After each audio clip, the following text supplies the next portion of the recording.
Hello बच्चों, मैं आपका विज्ञान शिक्षक कमलेंद्र हूँ। आज हम लोग विज्ञान के अध्याय 10 प्रकाश परावर्तन तथा अपवर्तन के अंतर्गत आपकी किताब में पेज 198 पर अनुच्छेद या आर्टिकल 10.3.5 के अंतर्गत किरण आरेखों से संबंधित कुछ विशिष्ट किरणों के बारे में जानकारी प्राप्त करेंगे, जिनसे लेंसों से प्रतिबिंब बनने से संबंधित किरण आरेख की रचना सुविधाजनक और सरल हो जाती है। यहाँ पर हम मुख्य रूप से 3 प्रकार की किरणें लेते हैं, जो कि बिंब से या वस्तु से आकर लेंस पर आपतित होती हैं। सबसे पहले आप अपनी किताब के चित्र 10.13 के ए चित्र को देख रहे होंगे, जिसमें उत्तल लेंस दिखाया गया है और इसमें मुख्य अक्ष के समांतर आपतित होने वाली किरण अपवर्तित होने के पश्चात उत्तल लेंस के द्वितीय फोकस f2 से होकर गुजरती हुई दिखाई गई है।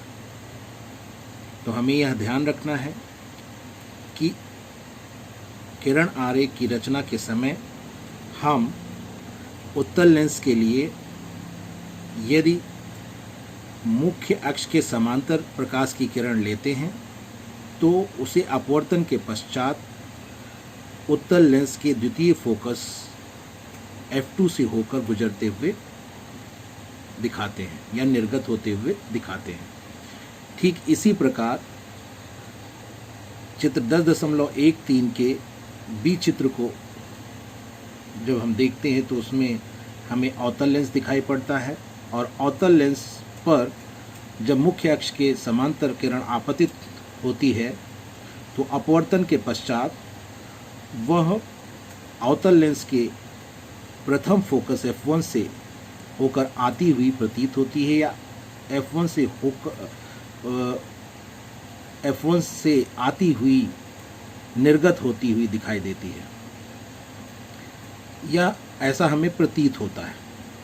तो जब भी किरण आरेख की रचना के समय हमें अवतल लेंस के लिए मुख्य अक्ष के समांतर किरण लेनी होगी तो उसे अपवर्तन के पश्चात हम इस तरह से दिखाएंगे कि वह अवतल लेंस के प्रथम फोकस से आती हुई प्रतीत हो या निकलती हुई प्रतीत हो। इसी प्रकार दूसरी जो किरण हम लेते हैं उसे आप अगर अपनी किताब में चित्र 10.14 के ए चित्र में देखें तो यहाँ पर एक उत्तल लेंस लिया गया है। उत्तल लेंस के प्रथम फोकस से आती हुई किरण दिखाई गई है, जो अपवर्तन के पश्चात मुख्य अक्ष के समांतर निकलती हुई निर्गत होती हुई दिखाई गई है। हमें किरण आरेख की रचना के समय ऐसा ही करना है।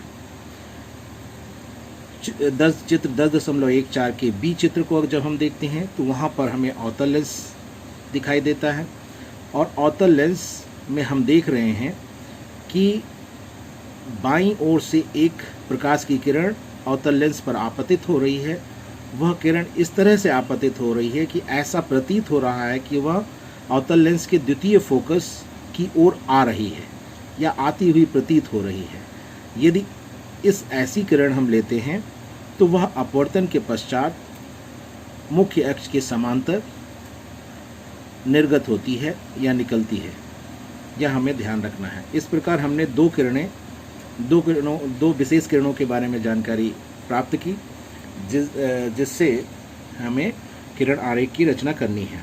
अब हम एक तीसरी किरण के बारे में जानकारी प्राप्त करेंगे, जो कि आपके किताब में चित्र 10.15 के ए चित्र में आप देख रहे हैं कि यहाँ पर एक उत्तल लेंस दिखाया गया है और उत्तल लेंस के बाईं ओर से एक आपतित किरण उत्तल लेंस के प्रकाशिक केंद्र से होकर गुजर रही है और अपवर्तित होने के पश्चात सीधी निकल जा रही है। यानी एक तरह से हम ये कहें कि यहाँ पर अपवर्तन हो ही नहीं रहा है, क्योंकि वह अपना मार्ग बदल नहीं रही है, अपने मार्ग से विचलित नहीं हो रही है, यानी मुड़ नहीं रही है।